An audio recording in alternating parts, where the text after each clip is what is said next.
नमस्कार दोस्तों, शिवरात्रि का दिन शिव पूजा के लिए अत्यंत महत्वपूर्ण दिन होता है। शिवरात्रि के दिन मां पार्वती और भोलेनाथ का विवाह हुआ था। ऐसा माना जाता है कि शिवरात्रि का दिन हर क्षण शिव कृपा से भरा होता है। शिवरात्रि के दिन प्रातःकाल नहा धो के स्वच्छ कपड़े पहनकर घर के मंदिर में भी पूजा करनी चाहिए व घर के पास कोई शिव मंदिर हो तो वहां पूजा करने का विशेष महत्व होता है। यदि हम शिवरात्रि की पूजा 4 पहर करते हैं तो इससे हमें विशेष फल मिलता है। चारों प्रहर की पूजा में सबसे महत्वपूर्ण पूजा प्रदोष काल की मानी जाती है। ऐसा माना जाता है कि यदि हम चारों प्रहर की पूजा नियमानुसार करें तो हमारे जीवन के चारों पिल्लर आधार अर्थात धर्म, अर्थ, काम व मोक्ष यह चारों पिल्लर नियंत्रित होकर के हमारे जीवन को सुचारू रूप से चलाने लगते हैं। प्रदोष काल सूर्य अस्त से 45 मिनट पहले व सूर्य अस्त के 45 मिनट बाद का कहा जाता है। शिवरात्रि के दिन हमें शिवलिंग पर 14 चीजें अवश्य चढ़ानी चाहिए। ऐसा करने से भोलेनाथ बहुत प्रसन्न होते हैं। वो 14 चीजें नोट कर लें। जल, दही, दूध, घी, इत्र, बेलपत्र, धतूरा, आंख या फिर चमेली का फूल, शहद, मिश्री, गंगा जल, सरसों का तेल, कुशा का जल और गन्ने का रस।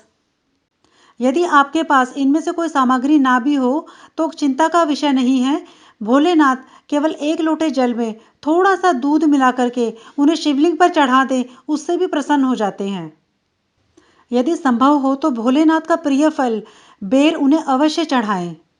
यदि आपकी कोई विशेष मनोकामना है तो 60 काले तिल व 1 काली मिर्च लेकर के शिवलिंग पर चढ़ा दें। ऐसा करने से भोलेनाथ आपकी मनोकामना जल्द ही पूर्ण करेंगे। यदि आपको आंखों से संबंधित कोई परेशानी है तो आप 1 लोटे जल में थोड़ा सा शहद मिश्रित करके उसे शिवलिंग पर चढ़ाएं। ऐसा करने से आपकी आंखों से संबंधित परेशानियां दूर हो जाएंगी। यदि आपकी कोई लंबी बीमारी ठीक नहीं हो रही है तो भोलेनाथ को 7 धतूरे चढ़ाएं। धीरे धीरे आपके शरीर के सारे कष्ट दूर हो जाएंगे। अभी तक हमने जाना कि भोलेनाथ को क्या क्या चढ़ाना है। अब मैं आपको बताती हूँ कि भोलेनाथ को क्या क्या नहीं चढ़ाया जाना चाहिए। किंतु शास्त्रों में भोलेनाथ को चढ़ाने के लिए कुछ चीजें वर्जित बताई गई हैं। शिवलिंग पर कभी भी शंख से जल न चढ़ाएं। भोलेनाथ ने शंखचूड़ नामक राक्षस का वध किया था। शंख उसी का स्वरूप माना जाता है, जो कि भगवान विष्णु का भक्त था। भगवान विष्णु की पूजा में शंख रखा जाता है, किंतु शिव की पूजा में कभी भी शंख का प्रयोग नहीं किया जाता। तुलसी को भगवान विष्णु ने पत्नी के रूप में स्वीकारा है, इसलिए तुलसी को शिव जी की पूजा में कभी भी नहीं रखा जाता।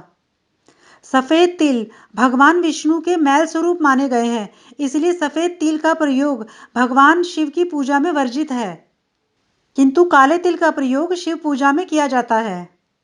भगवान शिव की पूजा में कुमकुम नहीं चढ़ाया जाता।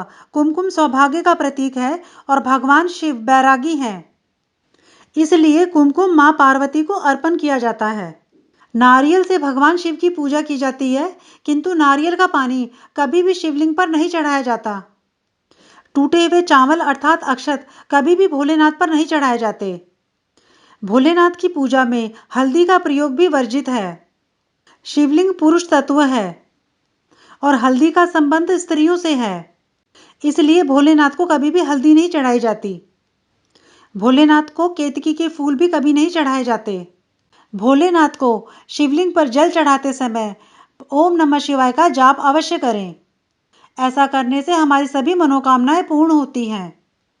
यदि आप मेरी वीडियो में नए हैं और आपने मेरे चैनल को सब्सक्राइब नहीं किया है तो उसे सब्सक्राइब कर लें व बेल बटन अवश्य दबाएं। ऐसा करके आने वाली वीडियो के नोटिफिकेशंस आपको सबसे पहले मिल जाएंगे।